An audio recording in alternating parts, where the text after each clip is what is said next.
this season and next season because they get something catastrophic. All right, guys, 3, 2, 1. We are live on Talking Preps, and I got the whole crew with me. I got, most of the crew with me. Coach Groove's going to join us, little ladies at practice right now, but I got the guru, Rick Lewis. I got the best trainer I know, Randall Clark. My main man, Alex Bass. He of the great wit and great vocabulary.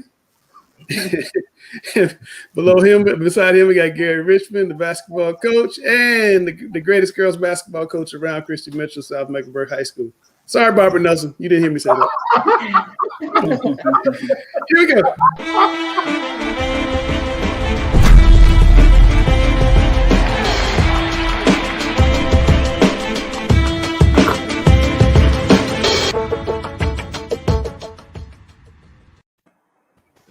All right, we're back with another episode of Talking Preps. I've got Megan O'Connell in the back. She started a petition to get more than 100 fans at outdoor high school football, lacrosse, softball, all those springtime events coming up.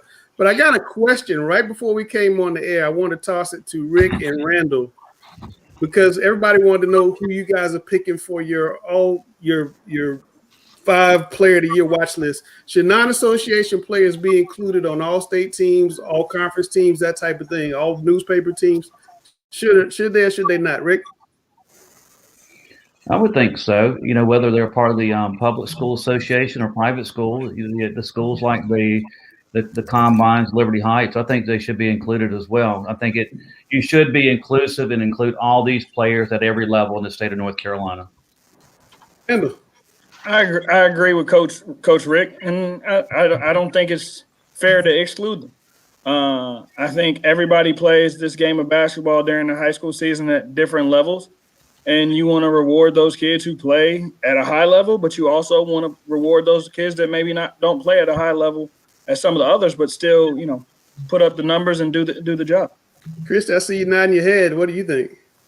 I mean, I definitely agree. I know that a lot of times the Sweet 16 and some of the times that the Charlotte Observer recognizes teams or players, you exclude players that don't play by the same rules, and just teams that that don't have North Carolina Association or Independent School Association guidelines, to go by. So sometimes those kids are excluded. But, especially I think this is the perfect year to do that because it's going to be really hard to group together the 5 best players in the city who've played 5 games or 6 games or 7 games.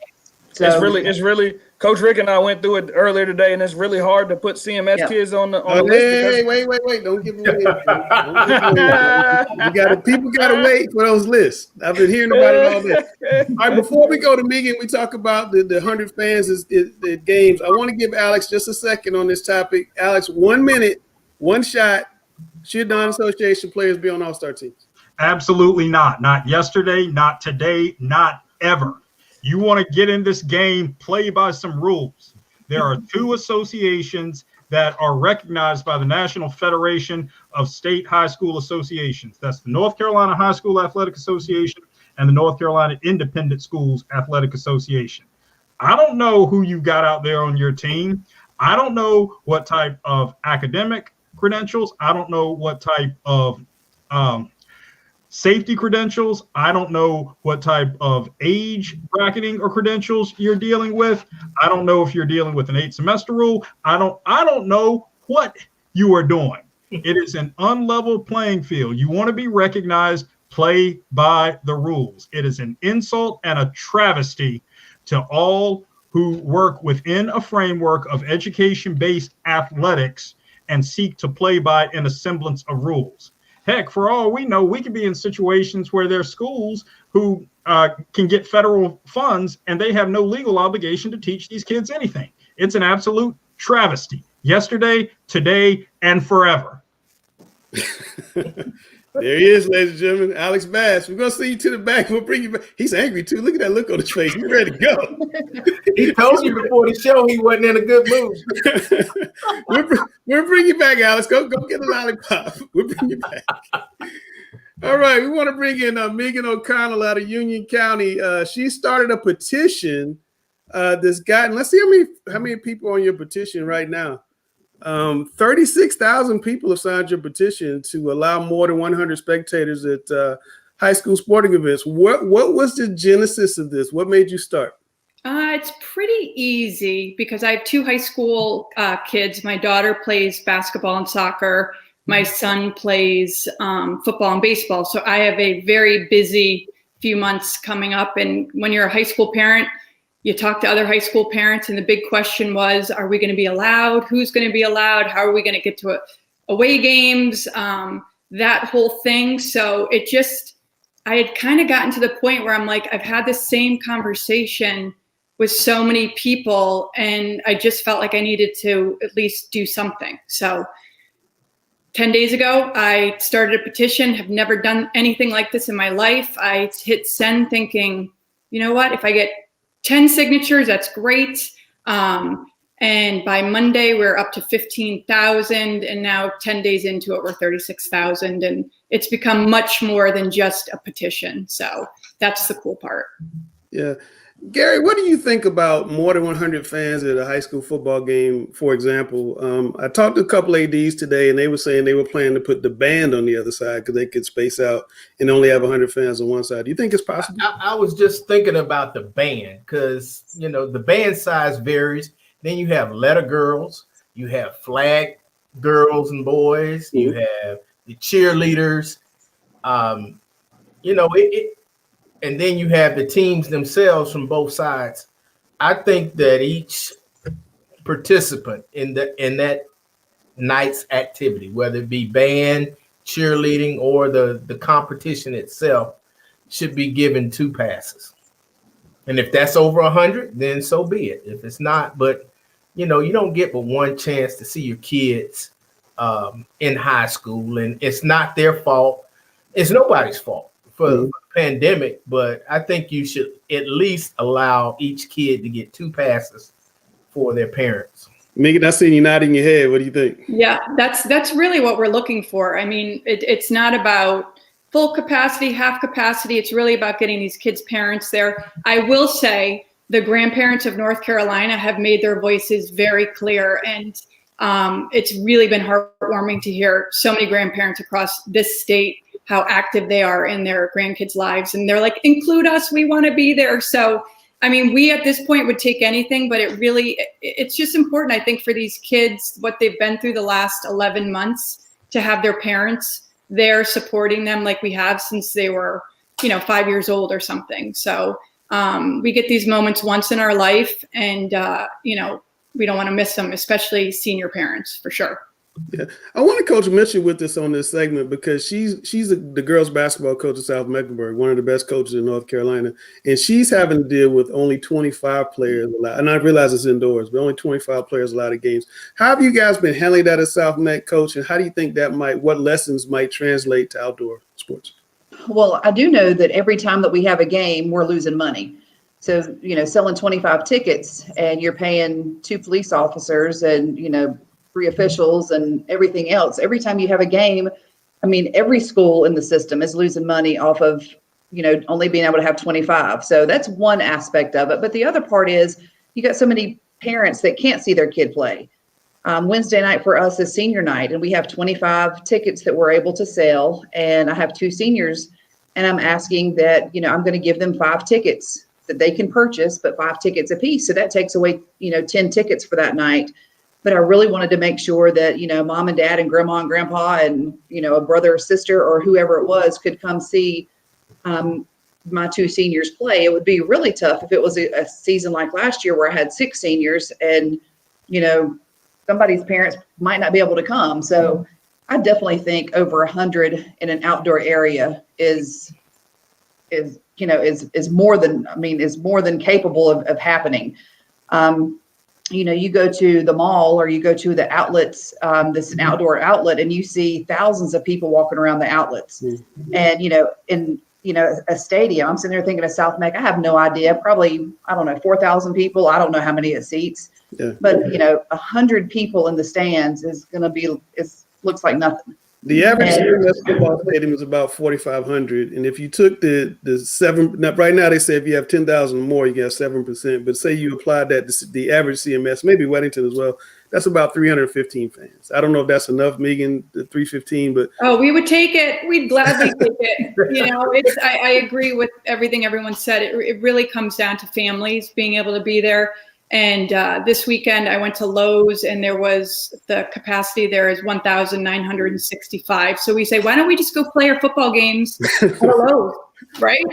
Exactly. Play your basketball games at Lowe's. So how the response you're getting, do you think you're making any inroads? I mean, have you been able to get anywhere close to, Governor Cooper, Mandy Cohen, to reach out to them at all? Yeah, definitely. I mean, we've had parents calling, emailing, but we do have a state representative that is working on filing a bill with the governor. So, that's hopeful.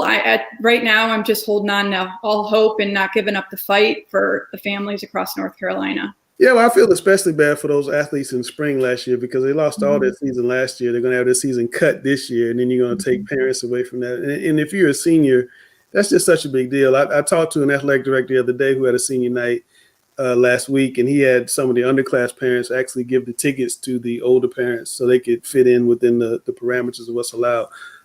So I hear what you're saying. I appreciate the effort that you've been making. I'm sure you've been overwhelmed by the response.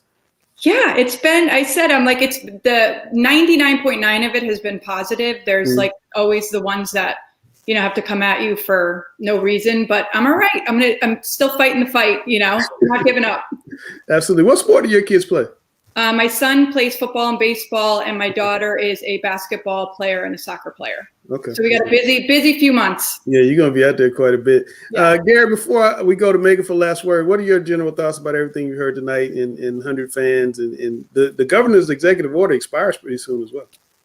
Yeah, I'm hoping that they will approve of this. I think we've been overly cautious over the last 6 months, and with being outdoors, back in the fall when the private schools had games, we noticed that the visiting parents would gather around the fence in one of the end zones, and they definitely weren't spaced out because so many of them were trying to see their kids play. Yeah. And you're going to still run into that situation if you don't allow them in. They're just going to show up at the stadiums, and they're going to stand in the end zone. There was an outbreak in Winston-Salem at a soccer match, at a state championship soccer match. I think Carmel Christian was playing it for that same reason. There were kids that were gathered up near the outside on the fence trying to look down, and they had a COVID outbreak in that case. Yeah, yeah, I saw that in several private school games back in the fall. So you're better off just letting them in. I think that would be what I guess the question is going to be the number. You said what'd you say? 2 tickets per parent? Is that what you said, Megan? That's what you want? Yes, we would start there. I think the grandparents would be really upset by me if I didn't rally. Well, I guess the only question is, where does it stop? We allow a little bit more in, and everybody wants to go a little bit more. And I was in Georgia last week, and it was like 2019 in Georgia. I don't think we want that here right now. I would say 10%, something 10%. Like that. Weddington High School is 5,000, so that's 500 people spread out. It's easy. Mm-hmm. That doable, Coach Mitchell? I think it absolutely is doable. All right, Megan, before we let you go, I'm going to put you in the one shot, and you say what you want to say to Mandy Cohen and Roy Cooper. If they were watching, what would you tell them? Okay. I just wanted to say that I hope you would take into consideration making a small change for families across North Carolina. We've been through so much the last 11 months, especially our children, and we want to be there to support them in their athletics, and they want us there, and we just really hope you will take this into consideration. Well, there it is. Well, look, thanks again for getting on with this. I told you I wouldn't be mean to you. Yeah, you guys were all great. So good luck in the rest of your basketball season. Thank you for having me on. I appreciate it. Absolutely. Good luck with your petition, and good luck with your movement. All right. Take care, you guys. Right, Thank you. Care. Well, there you have it. I just found out about that this weekend. I didn't even know it was going on. And I discovered so many people had already signed a petition. Coach Lewis, what do you think about what you heard? 100 fans. I mean, you do a lot of event planning. What do you think? I think as long as you have people that come into the sporting event, if they wear their mask properly over their face and their nose and social distance, I think that's the thing we should be concerned with. Just like the example that you made about the Carmel situation at the soccer game where all the kids were hovering over the field and they were probably not wearing a mask. So basically, if you allow them in and everybody is social distance and wearing a mask, you have a better control of the situation than if you don't. Yeah. Alex, I'm just really curious. On this particular issue? Yes.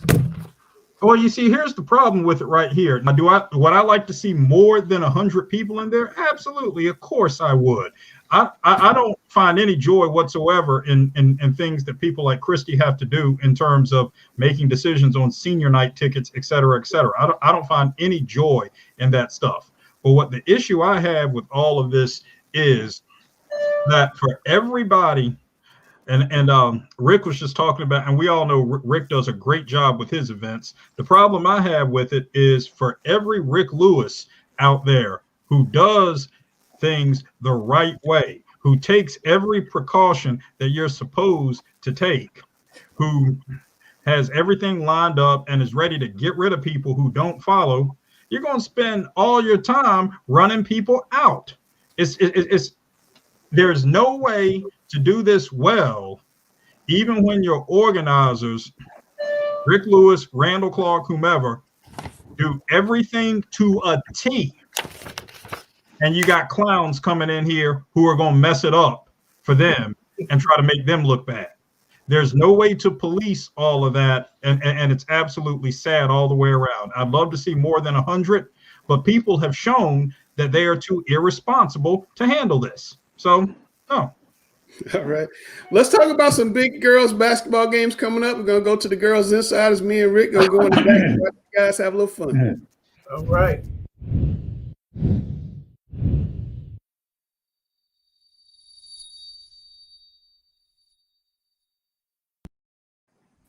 I know Christy was talking not too long ago about going to visit some of the shopping outlets out there. There are a lot of great outlets out there. I don't think she's ready to go to the outlets quite yet. Let's let the season keep going on a little longer. But the outlets will be there still. We got a lot of big games this week. So, hey, let's go for it. Unbeatens, Lake Norman and Vance. North Meck still unbeaten. So, I mean, we got 2 guaranteed bids. So a lot going on here. Big deal. I mean, tell us about it, Christian. It is a really big deal. We said at the beginning of the season that, we never know. This is one of those weird years. And it got even weirder as we continued going. And with, Vance has North Meck on Friday and they have Lake Norman on Wednesday, I believe. So Vance has the toughest road of anybody in Charlotte right now, I believe. I do think that, there's 16 teams going from 4A from the West. I think that, they're going to get 2 bids automatically, but I do think that, a team that's going to finish at the top like that's going to have, 7-1, whatever their record is, whatever they finish off, will probably get a wild card. That's just my guess, but definitely Vance has got to keep it going. They got to keep rolling. I think they are the favorite right now between those. And, I think that if I were going to bet on it, I say Vance finishes first, North Meck second. Hey, Christy, let me ask you a question, and not to intrude on you, Alex, but is there a limit as to how many wild cards can come from one conference? I don't think so. What I pulled today was that there are 32 teams from each classification across the state. So for 4A, when we're talking 4A, that's 16 teams on our side of the state. Right. If you have 1 to 6 teams, you get 1 automatic bid. So in my conference, we have 6 teams since West Meck does not have a team. So we have 1 automatic bid. A conference that has 7 to 8 teams gets 2 automatic bids. And if you have 9 or more teams in your conference, then you get 3 automatic bids. Any spot left over will be filled by the wild card teams based on the best conference winning percentage of that team that did not get an automatic bid. So, and then once they do that, they will start putting the bracket together based on number 1 seeds, number 2 seeds, and the wild cards. Okay. Well, Randall, we all know that you've had a hand in the reason in terms of skill development as to why these teams are undefeated. We all know that. So give us your perspective on this deal. I think Coach Mitchell hit it right on the head. I think this is a big week for Vance. I mean, obviously you're playing a Lake Norman team that's been continuing to play a little bit and having a really good season. But the great part about Vance is Vance has two players in the middle that are very dominant and can control the paint and can control the game on both ends of the floor, and the Moreland sisters. And I think that Coach Mitchell was right. I think when it's all said and done, I got Vance finishing first and North Meck finishing second. All right, Christy, let's go back to your conference. Olympic and Providence on Wednesday. Your girls, the Sabres, are right there too, all in this mix right here. So big week again. Break down your league for us. Oh, well, what I'm hoping for is that Olympic can play defense like they played against us last week, and they can get one on Providence, but which would actually make us have a 2-way tie for first, which could potentially give us both an automatic bid. Right now, with us having 6 teams in our conference, Providence finishes first, we finish second, Olympic finishes third. Right now, with a record, hopefully we finish our season at 5-1. And if that's the case, then hopefully our winning percentage for our conference will be high enough to get one of the wild cards. All right. So going back to the IMAC, obviously we're in a situation where we got big games early in the week, so there's really no point in looking ahead to Friday because no one can look ahead yet. But in the end, once we get through this week, we get to Friday, anyone see anybody coming out of the IMAC unbeaten when it's said and done? I see Vance coming out undefeated. Yeah, I agree. Randall? Yeah, I agree with them. I think the one thing we didn't mention when we talked about Providence and Olympic is Nyla Mcgill. She's been outstanding for Providence. She had a triple-double last week for them. And I think that she's really showing her senior leadership for that Providence team.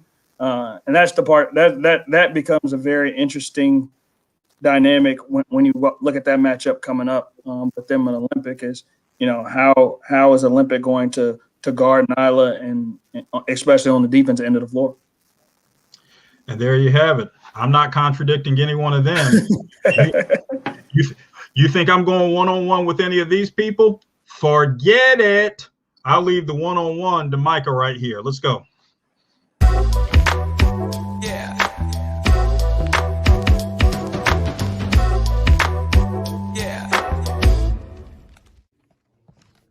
Hello, everybody. This is Micah Drakeford here with Ella Hobbs.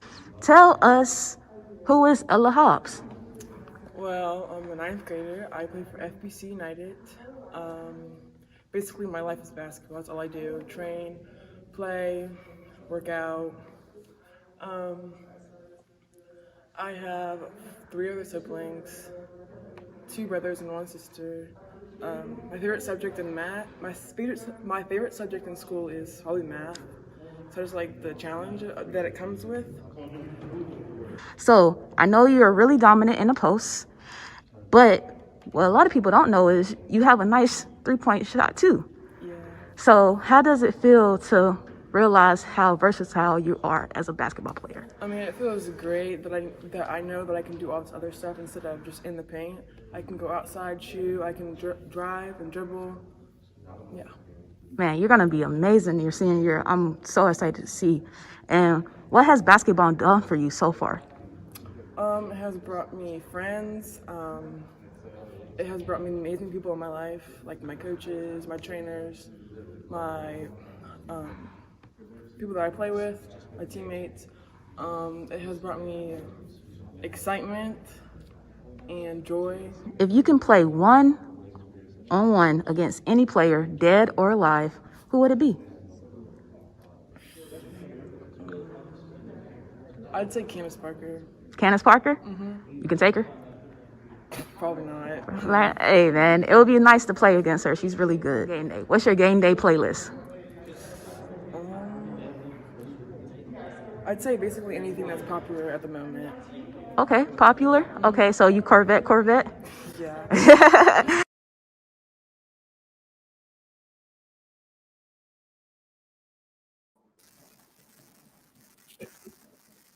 That is hilarious because that's a kid that I work with all the time, and I just heard her speak more in that video than I combined the whole time that I've ever known her. Randall, tell us a little bit. I mean, just to be able to witness that dynamic change, because a lot of these people, a lot of these personalities who we get to introduce to our viewers and who these people get to see on the court, you have a different relationship with them in terms of the setting in which you get to work with them very, very closely. So to see that dynamic shift, it's hilarious. It's hilarious because, like she said, she has 2 other siblings. She has 3 other siblings, and I work with the 3 older ones a lot. And so when she comes into the gym, the other 2 are very bubbly in person. They have a great, they're always happy to see me and stuff like that. But I always mess with her and like force her to talk to me. So seeing an interview like that was just hilarious that she was talking as much as she was. We talked about this class and the potential to be special often on this show. And she's one of the main ones. I mean, her first game out, she had 42 points and 21 rebounds. She's super competitive. And I think what really makes her special is she's going to be as good as she wants to be. And you don't get to say that about a lot of kids. She likes being in the gym. She likes to work. I think the best part about what she said is she understood this year, like, I need to work on my face-up game. I need to work on my shot. And while she's still dominant in the post and still does a lot of banging down there, she's comfortable now stepping out, facing the basket, shooting a 3. And for her and where she wants to go, I think that's the most important thing right now. She reminds me of a player that Micah knows well, her older sister, Shanika Draper, that I coached back at Vance. I've gone up against Ella Hobbs twice this season, and she gave us a fit because couldn't guard in the post. You double in the post, she moves out to the 3-point line. Our post players, they're kind of sitting back like, do we go out there? And at first I was like, nah, let her shoot it from there.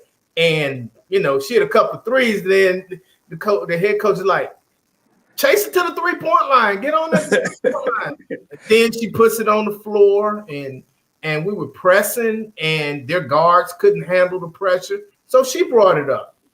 No, she can do it all. She can handle the ball. She can post up. She can shoot from the outside. And I haven't seen a player of that size do that since Shanika Boo Draper way back in the early 2000s. And it's funny. I mean, I was talking to her dad earlier today, and I was like, uh-oh, I'm going to start another fight in your house tonight because they're super competitive. So when I say something about one, that one's going to hear it and let the other 2 know, like, hey, this is what happened. So she's a great kid. And like I said, she's going to be as good as she wants to be. She can go anywhere. She'll be able to go anywhere in the country. 100%. Gary, it sounds like what you said. You talk about the early 2000s with Shanika Drakeford. That actually evoked memories of when Keisha Brown was at Charlotte Christian, who like to play on the interior. And you're like, okay, let's make them beat us inside out. I remember in a state final, Keisha Brown's senior year. All right, let's make them beat you from the outside. Take away the inside. Keisha Brown hits a 3-pointer on the first play of the game. Mm-hmm. It can ruin a game plan because you just don't expect. And here's the problem. You don't have defenders that are big enough that can play in space against her. So if she's out there and you send your bigs out there, then she can beat them off the dribble. Okay, if you put somebody smaller on her, then she's gonna shoot over the top. So it's a tough matchup. The best thing you can do is just put pressure on the passer and make sure she doesn't get the ball. Because once she gets it, you at her mercy. Christian, you want to add any final thoughts on that? No, I agree that she's definitely a dream for all coaches. I would love to have my hands on a 6'4.5. I mean, what is she? I mean, I've been coaching 23 years, and that's what I've been praying for. Well, we're going to get to hear some music right now. This music, what we're about to hear, actually probably is better than anything we heard at the Super Bowl halftime show. So let's.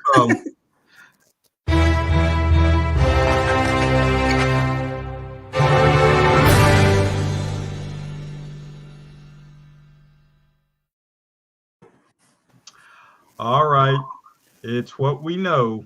One's got to go. So let's get to it. You know what the deal is, everybody. All right, Bojangles, Popeyes, or Churches? One's got to go, Christy. I'm going to say Churches, just because there's not one near me. I loved Churches in college, and heck, I don't even know where there are anymore. But Bojangles and Popeyes, they're going to stick around. Jerry. Churches is for people that have a strong intestinal tract. You need something to soak up all that grease. Those are some of the biggest pieces of chicken you'll ever find. It's still got to go. At my age, my stomach can't handle Churches anymore. So it would have to be Churches. Randall. I can only get Church's chicken when I go home to Ohio, and we try to make that not as often. So I agree with Christy and Coach. Church has got to go. I can get my Bojangles and Popeyes fixed as often as I want to here in Charlotte. I'm going to make it unanimous. Churches has to go. And here's why. Well, first off, last time I went into Churches, and there is one here in Raleigh, last time I was there, some random dude came in off the street. It was during a pandemic, and he acted like he was going to try to pick a fight over some nonsense. I mean, come on now. In a place called Churches. But then the other thing, Churches doesn't have a staple item anymore that distinguishes it from Popeyes or Bojangles or any other establishment. What is the one thing that separates Churches menu? And I don't see it. So Churches has to go. Unanimous. All right. Will Ferrell, Kevin Hart, Jim Carrey. Who's going? Randall, start us off. This was a very tough question. And I can't get rid of Jim Carrey because I'm an old Ace Ventura pet detective kind of guy. I can't do that. I love Will Ferrell. I love Will Ferrell. Will Ferrell's hilarious. Kevin Hart's the one. And that's hard for me to say, but yes, the last couple stand-ups, no thank you, I'll pass. Last couple movies, no thank you, I'll pass. You know, old Kevin Hart, yes. This new Kevin Hart that I'm getting, not so much. Kevin Hart's got to go. Gary. I'm thinking kind of like Randall, in that Kevin Hart is the same character no matter what the movie is.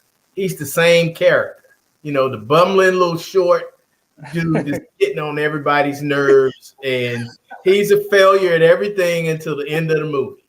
That's every Kevin Hart movie.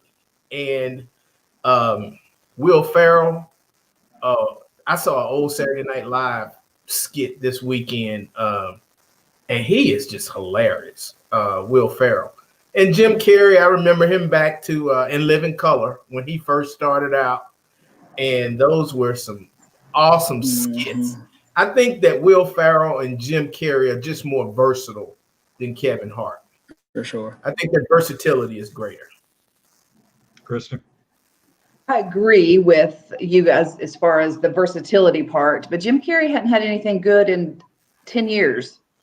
Yeah, but he hadn't had anything bad either. Kevin Hart had a lot of bad stuff in the last 10 years. But it's not even, if you just watch, like I watched random YouTube things on him and The Rock and Dwayne Johnson, and they're hilarious together.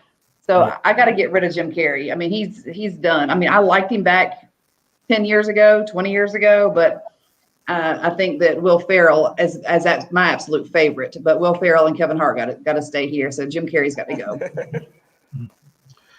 Call the ferry for Jim Carrey because he's got to go. And I'm going to tell you why he's got to go right now.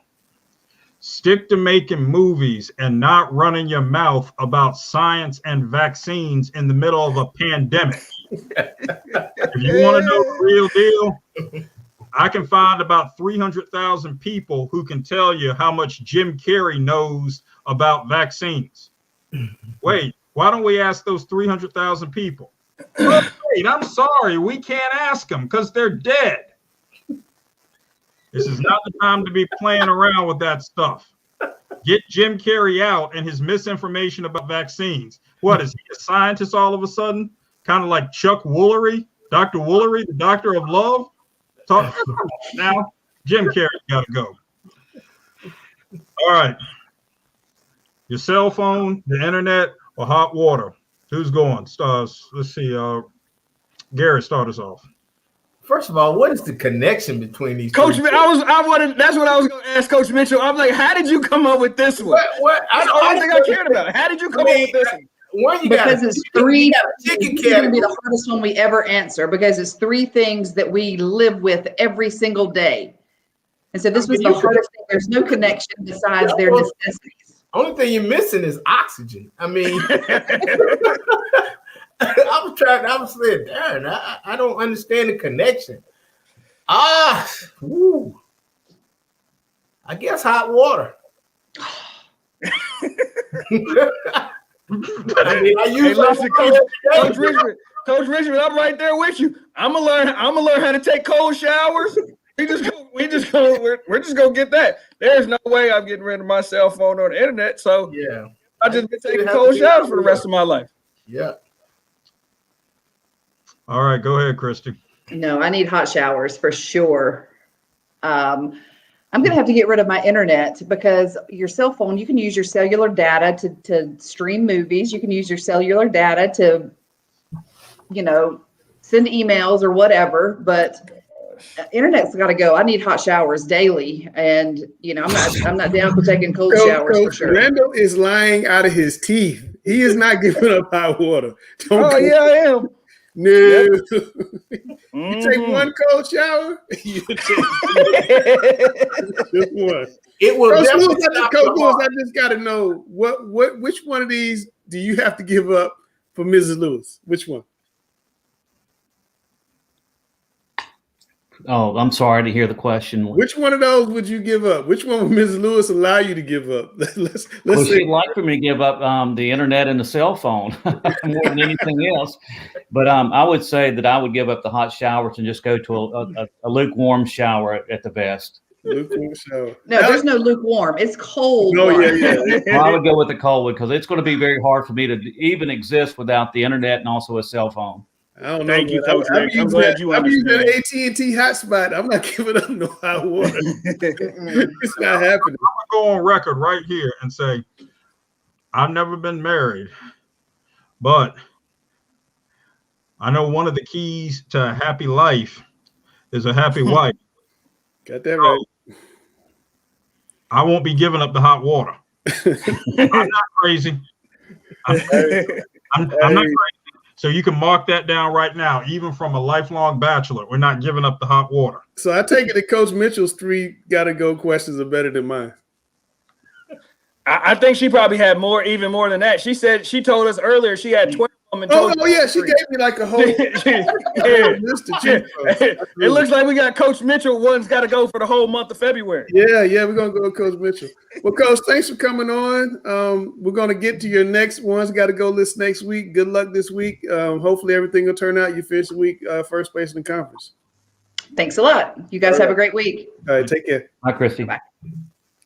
That's Christy Mitchell. She's one of the best coaches in North Carolina in any sport you'll find. All right, we're going to go to our boys insiders. We're going to talk about our player of the year watch list. I've been getting messages about this all day long.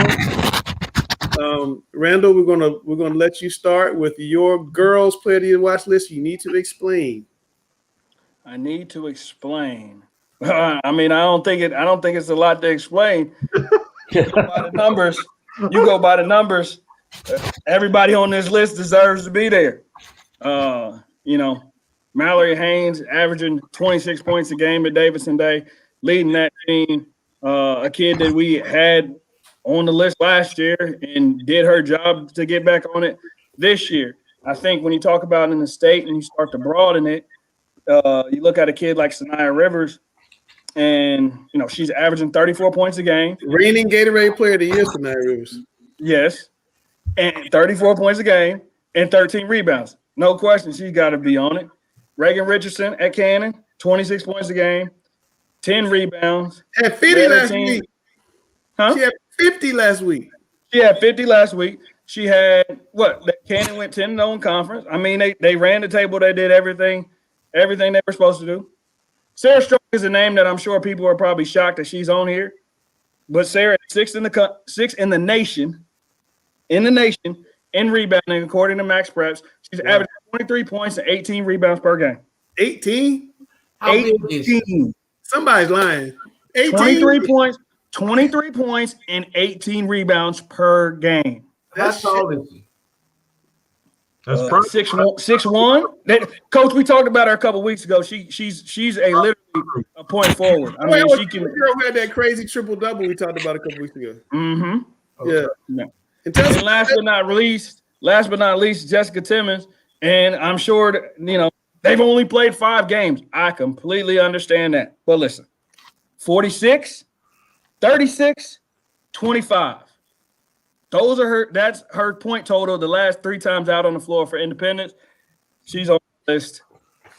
Yeah, she was going to pass Andrea Simpson in North Meck, which is the record I think nobody thought would be broken. The only thing that stopped a lot of records from being broken this year was COVID.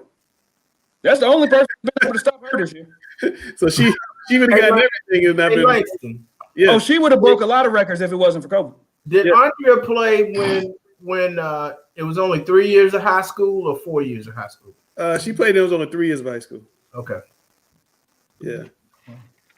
All right, Rick, it's on you now. We got the boys, and you must explain.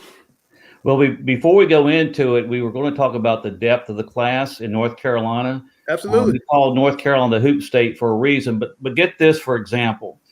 We average from the state of North Carolina every single year a minimum of 10 high major prospects. This year is no exception. So if you take in consideration all 4 classes, we're basically looking at 40 high major players. Now, in the 2021 class, just to give you an idea as far as a breakdown, 7 of these players in the North Carolina 2021 class is going to the ACC. 2 are going to Carolina, 2 are going to NC State, 2 are going to Louisville, and 1 is going to Clemson out of the top 10 in the state of North Carolina. But I went with these 5. I'm going to start off with Ben Burnham. We've spoken about him at the beginning of the season as our dark horse for player of the year. Yeah. Ben Burnham is 6'8", 6'9". I've told you he reminds me a lot of Bobby Jones way back in the day at South Meck. He's long, he's bouncy. He's a double-double guy. He's averaging 24 points a game, 13 rebounds. But get this, I was looking up his shooting percentage, and it dovetails the reason why he's on here. He has shot 15 out of 28 three-pointers for 54%. He's shooting 74% from the free throw line, and he's shooting 70% from the floor. So most definitely Ben Burnham deserves it. He's playing on Carmel Christian. They're 21-1 and one of the top teams in the state and a favorite to win the 4A NCISA state championship. Next, I'm going to go to Breon Pass. He's committed to NC State. His numbers are staggering. He's averaging 33 points a game, 13 rebounds as a point guard. He's averaging 6 assists a game, 2 steals, and almost 2 blocks a game. and he's electric. He's explosive, and he's going to NC State. And Reidsville is in a 2A. They're currently 8-1. They're going to make a nice little championship run at the 2A and the NCHSAA. Next up is 6'9" Eric Vanderheiden. He plays for Millbrook, and he is going to the University of Louisville. Another player that's averaging in double-double. He's averaging 20 points a game, 11 rebounds, 4 assists, and almost 4 block shots a game. Wow. And he's shooting at a high percentage, too, from the three-point line. And I think this is the intriguing part of Eric Vanderheiden. At 6'8", 6'9", his ability to stretch the defense, he's shooting 40% from the three-point line, 81% from the free throw line, and 65% from the two-point line. So most deserving. These 3 guys are double-double guys playing on high-caliber teams and putting up big numbers. The other guy that I have is another guy that's going to the ACC, and that's Terquavian. Everybody calls him Baby T. Terquavian Smith at Farmville Central. He's averaging over 31 points a game. He's won back-to-back state championships, and they're favored to win the 2A state championship again for Farmville Central. And my last guy that I'm going to put on the list is 6'2", sophomore sensation, Robert Dillingham. He's averaging 21 points a game. You flipped on me. Oh, man. I got a whole different list. You flipped on me. Okay, go ahead. Well, Robert Dillingham, 21 points a game, and he's also playing on a top 10 nationally, and just a sophomore, and they play a difficult schedule. Now, as far as Lucas Taylor, I can tell you about Lucas Taylor as well, and he could be one very deserving. But Lucas Taylor is playing for Heritage. They're 10-1 in the 4A. He's going to attend Clemson University. So all these guys are going to high major schools.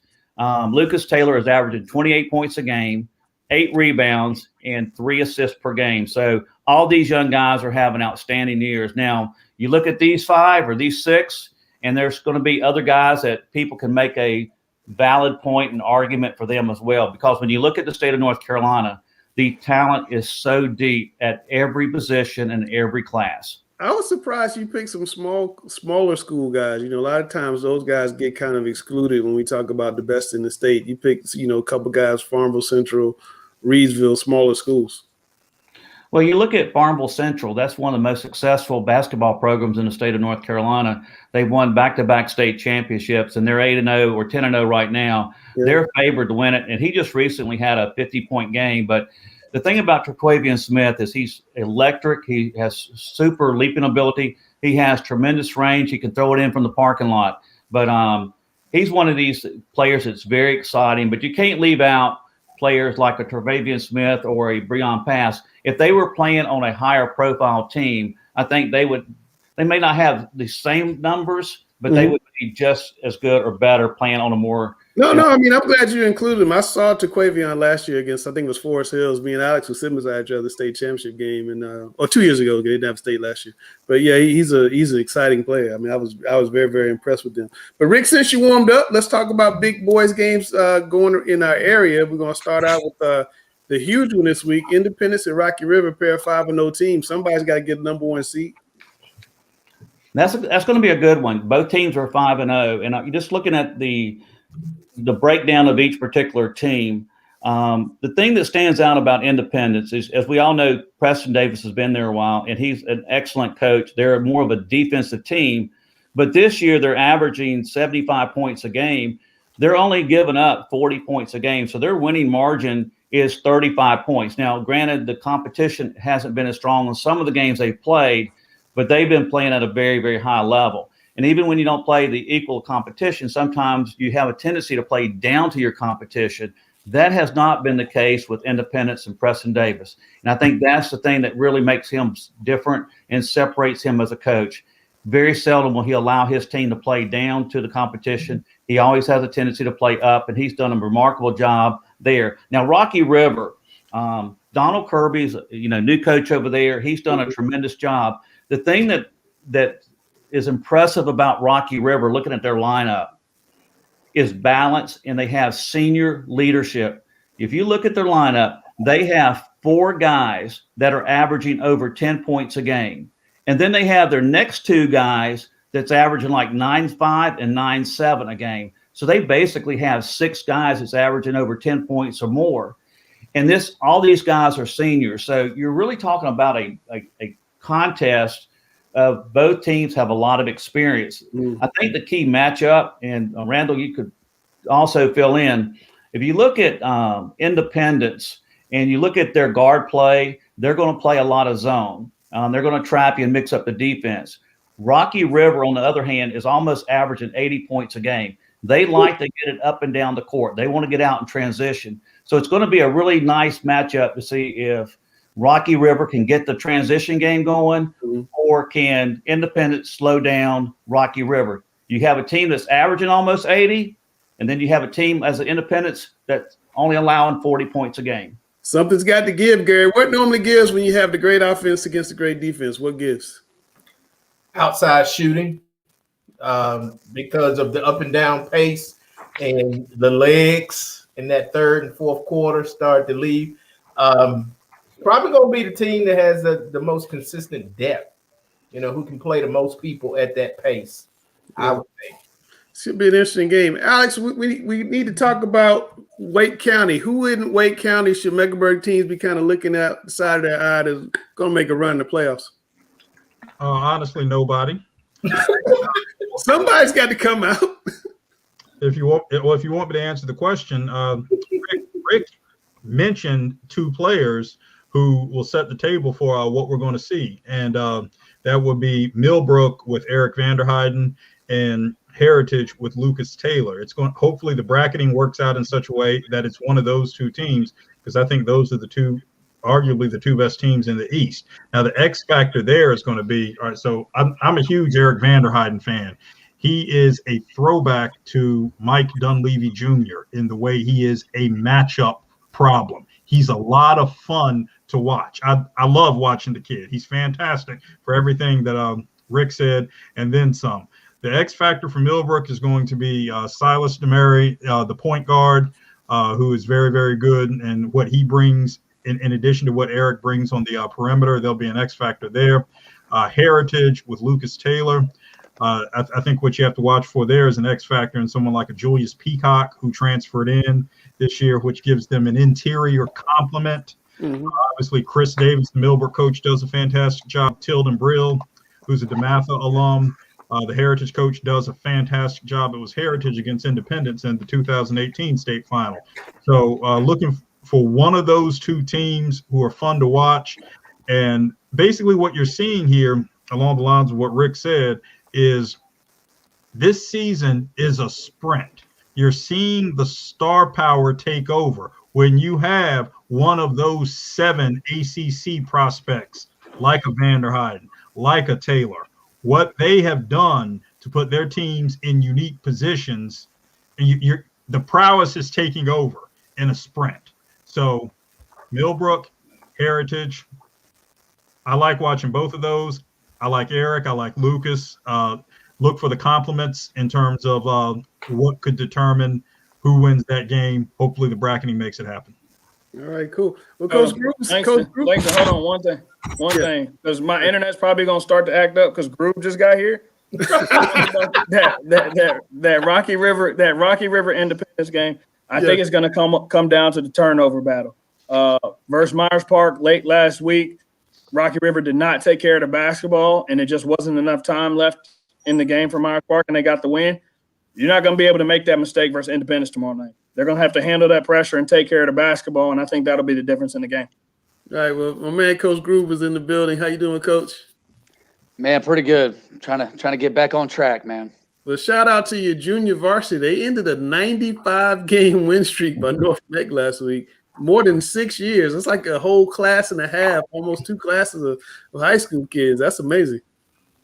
Yeah, apparently word got back to the varsity because they took it out on my varsity guys. But no, we didn't play very well. It's funny because the last couple of years, when we have a day, we go over to Bailey and the varsity guys, and we sit in the bleachers and we, watch those guys and just kind of build that community spirit up. And we've talked about this the last couple of years since probably since I've been doing that, when I took the job, and we talked about breaking the streak. And these guys, they were like, this means beating North Mech. I said, yeah, they've won 6. I might have said 8 or 9 years 8 or 9 years in a row. And I think I at one point said they had like a 1,000-game winning streak. And I told the guys that, and they were like, we're going to beat it this year. And they've something what's interesting is, we played Butler on Wednesday, and they got an extra day of practice, and they worked a lot on press break, and I think that really helped them out. But they really did well. They there was one stretch where they were in a little bit of jeopardy, but they stretched it out to about a 10-point lead and maintained that about the fourth quarter. So it was really exciting to be here. And then, like I said, unfortunately, we couldn't carry the momentum over there at North. That we had a tough time of that.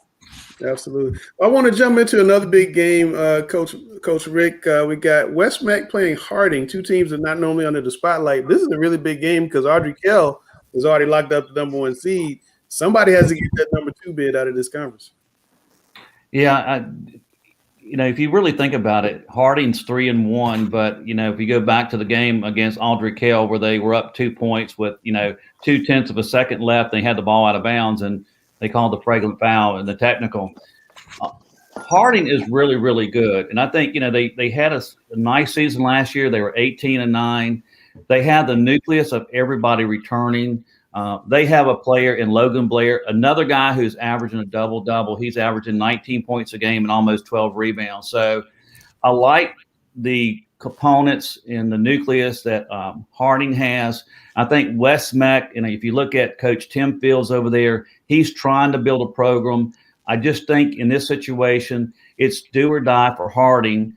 They had a great season last year at 18-9, and they got a lot of seniors and juniors on the team. I think that will be enough to carry them through in this particular game, because if you really look at it, I think Audrey Kell and Harding are definitely two of the better teams in that particular conference. All right. Well, that's going to be an interesting game. Then we're going to come up on Thursday night back in Coach Group's conference. We got a big one, Vance and North Meg. Tell us how you think that game might go, Coach. Man, it's at North. That's going to be tough. West Charlotte and Vance had a battle. West Charlotte jumped on them early. I mean, this is three really good teams, and throw us in there if we can be a little bit of a good team. But 4 teams that are just unbelievable. I would have to give the edge to North Mech. Their bigs are good.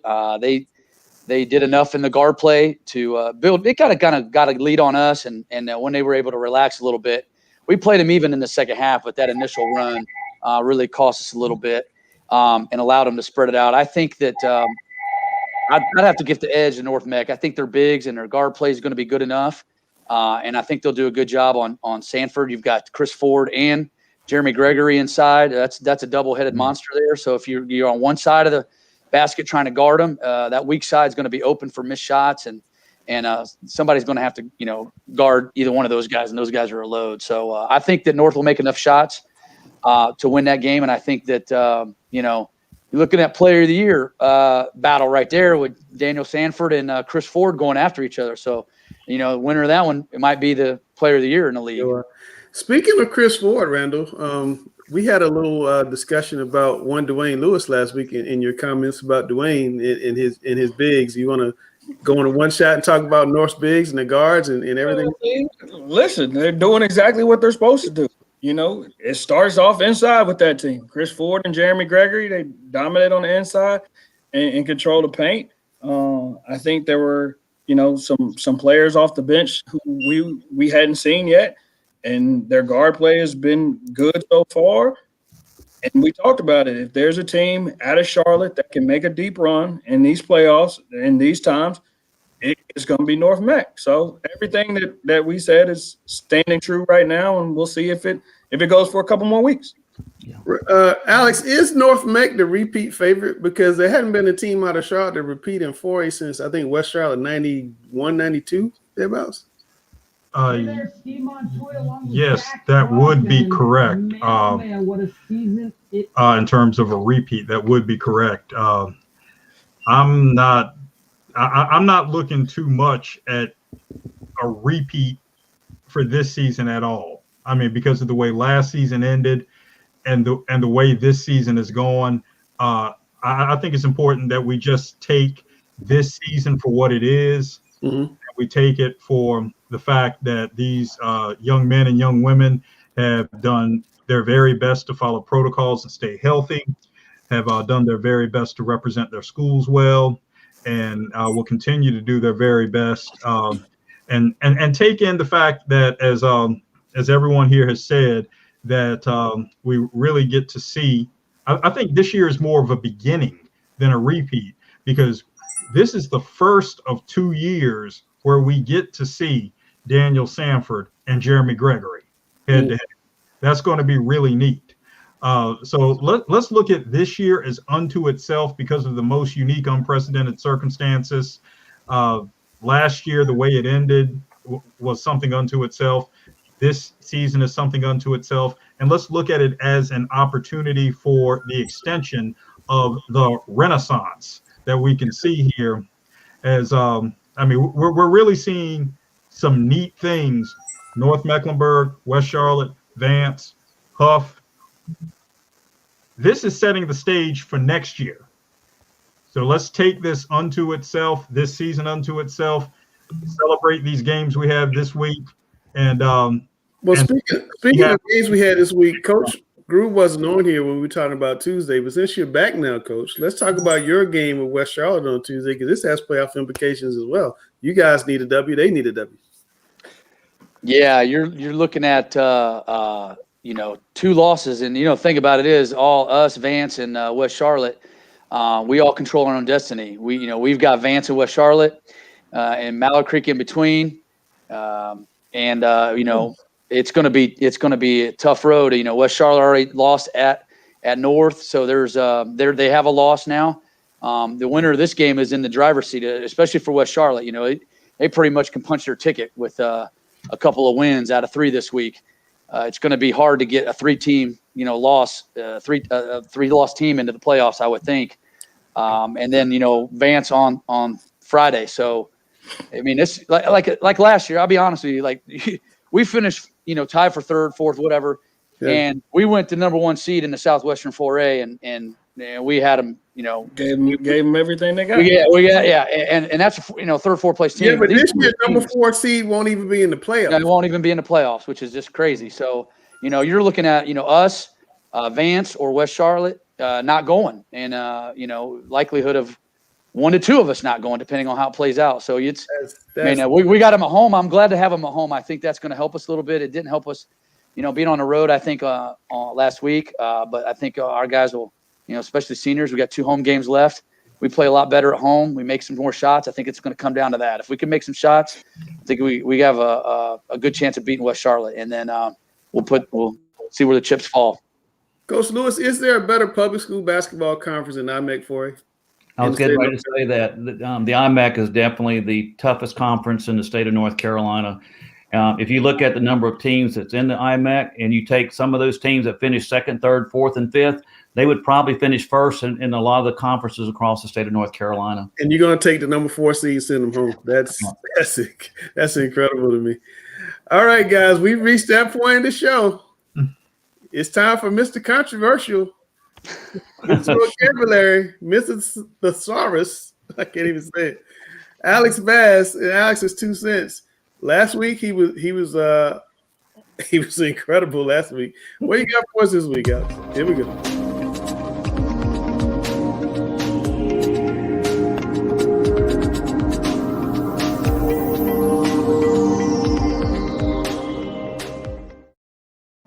To paraphrase Kenny Rogers, it almost seems like yesterday, 20 years ago, when I met Mr. Robert Hughes. Coach Hughes, a U.S. high school men's basketball's winningest coach all time, had just coached the West team to victory in the 2001 McDonald's All-American game in Duke's Cameron Indoor Stadium. 20 years later, I remember like yesterday Coach Hughes' most profound post-game message. To paraphrase Coach Hughes' words, the point of basketball is not to go out and make some television highlight reel. If that is the game's purpose, then I don't need to be coaching. Coach Hughes, then 72, was teaching by coaching to the game's end. Yes, teaching by coaching. When practiced most authentically, teaching is coaching and coaching is teaching. They are one and the same. Coach Hughes' legacy was celebrated again, yet never too often, by Max Preps last week. Max Preps released a list of African-American high school coaches who transcended sports' segregated and integrated eras. North Carolina's Russell Blunt of Durham Hillside and Harvey Reed of several Wilson schools, including still open Wilson Fike, were worthy inclusions. I will not lament the inexplicable omission of West Charlotte's Charles McCullough. Rather, I will celebrate the legacies and contributions of gifted school teacher coaches. Praised be Gary Richmond, who extends the multi-generational student service in retirement legacy of his uncle, Preston McLean, the late legendary Riley Enlow coach. Coach Richmond continues serving as a substitute teacher, as Coach McLean was an SAT coordinator for many years in retirement.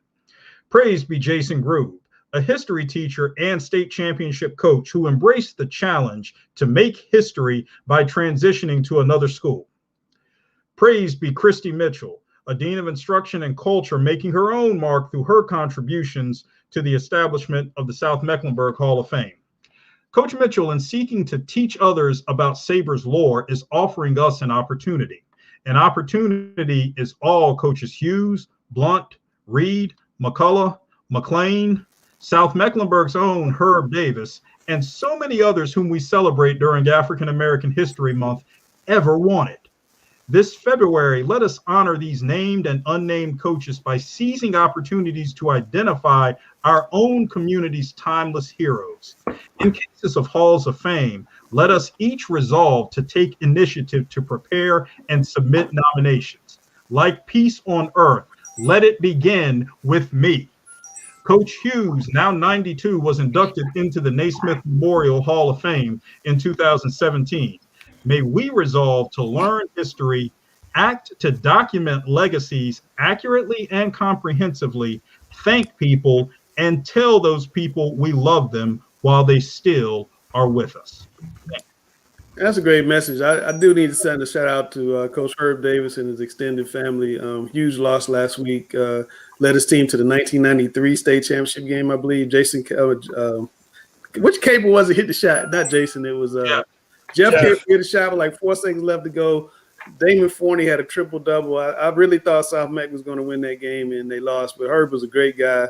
Definitely going to be missing. 73 years old, been battling cancer for a while. So just want to say shout out to him and his family. Also, shout out to Kenzie McLean, who's on our football show. She got accepted to Alabama and Tennessee today. She just texted me while we were talking. Congratulations, Kenzie. I'm so proud of you. I know it's what you've been wanting to do, and I hope we had some small part to play in that. Before we got here, Randall, we didn't talk about the private school playoffs that are starting on Tuesday night.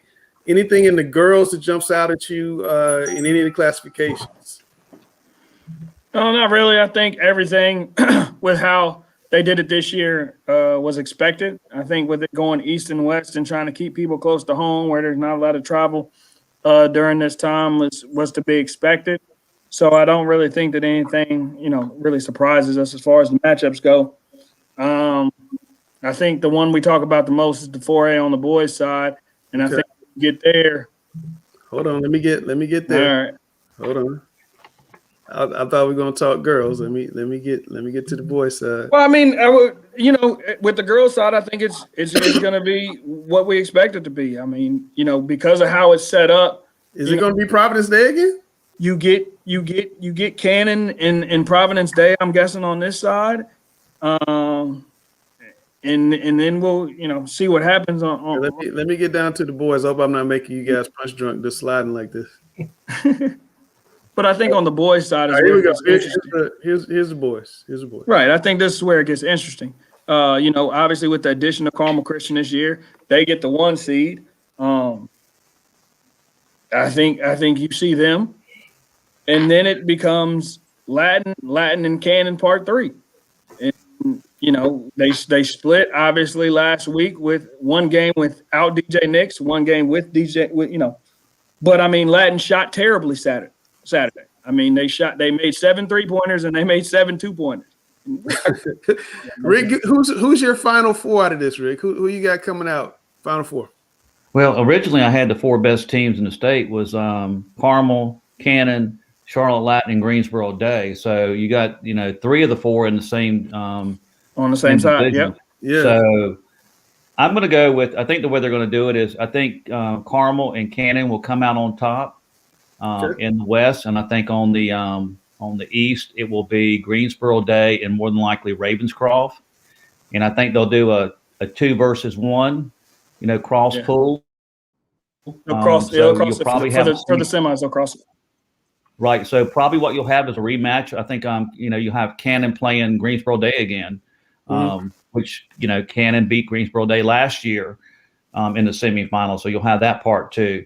I still think it's going to come down between Carmel and Cannon for the state championship. I felt like those were the 2 top teams in the state of North Carolina in the 4A private school section, and it's going to be a great game. I think Carmel, with Ben Burnham, and I think he's the difference maker. But Cannon has a lot of star power themselves, and they're defending state champions, so that should be a doozy of a game. Randall, Carmel and Cannon were to meet. Who would you pick? I got Carmel winning that one. You got Carmel winning that one. I think Ben Burnham inside would dominate the paint. I think Justin Taylor is a kid that lives for moments like these. He'll be able to control the pace on the offensive end, and I think that he'll be playing with a little bit of with a chip on his shoulder. When you look across and you got a guy going to play at Stanford who's guarding you. So I would expect for a deep Carmel team to get it done in the end if those 2 teams do match up. Go ahead, Rick. Yeah, I wanted to say something, and Randall hit a good point there. I think the other difference maker for Carmel is Justin Taylor, and he has been playing phenomenal. And, basically, for us, I think he's going to go to Hargrave next year. Now, we basically had him as a low major plus to a mid-major prospect before the season started. And as the season wore on, you can tell that he's probably going to end up being a high major point guard. He's playing at a high level. He's a little more explosive than what some people give him credit for, because he's just so smooth and fluid. You just don't see the explosiveness, but he doesn't mind coming down the lane and throwing one down on somebody. Absolutely.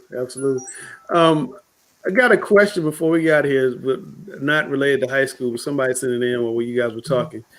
Coach Groove, should we punt on the ACC tournament this year? Ooh, that's a lot of tradition. Man, you risk somebody getting sick and missing the big tournament. Yeah, exactly. But if this is the year, you're talking about coming off of a year where we didn't even have March Madness. So, I think that, like Bass has said earlier, we're in some unprecedented times. I think it's probably not a bad idea. Gary, on it. I think they should pass and get ready to go for the big tournament. Wow. So everybody healthy. No automatic bid dudes coming from the basement to jump up. No, my team wouldn't have been playing in it anyway. So yeah, I'm good with passing. And they just lost one of their players today. Yeah, I'm surprised we haven't talked about that. I know Langston couldn't wait to tell me. No, we should pass. Why don't we pass on the ACC tournament this year and go old school and pass on it every year? I was heartbroken. I was heartbroken when the Jason Groove Conference, the Big Ten, sold out years ago and instituted a conference tournament. That never should have happened. That was one of the hallmarks of the Big Ten, and we all know why it happened. But I don't mind having a conference. I don't mind having a conference tournament. I just never liked it when you would say the conference tournament champion was the champion. I play all year long and go to your place and your place, and I win the title. That's and then right. Y'all give the trophy to the dude who gets hot for 3 days. You win the tournament trophy. That's it. You're not the regular season the champion. ACC views the champion is the tournament champion. I just I've never ever liked that. And, that's exactly right. We'll talk about it all the time. But guys, look, I appreciate it. I'm doing my 1 hour 15-minute thing, so we hit the 1 hour 15 minutes. I want to thank Coach Mitchell for coming on, Megan O'Connell for coming on, talking about 100 fans at games, and I think there's going to be some movement there. I think if nothing else, when Governor Cooper's executive order expires, I think they'll probably allow more people there. But we got playoffs starting this week, public school playoffs starting next week. So when I see you guys again, we'll be talking about the public school playoffs. It's all crunched up together. It's a sprint to the finish. You can't lose.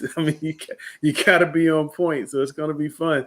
So anyway, I'm Langston. That's Alex. That's Coach Groove. That's the guru, Rick Lewis. The best trainer I know, Randall Clark. My frat brother, my man, Gary Richmond. We'll catch you guys next week on Talking Preps.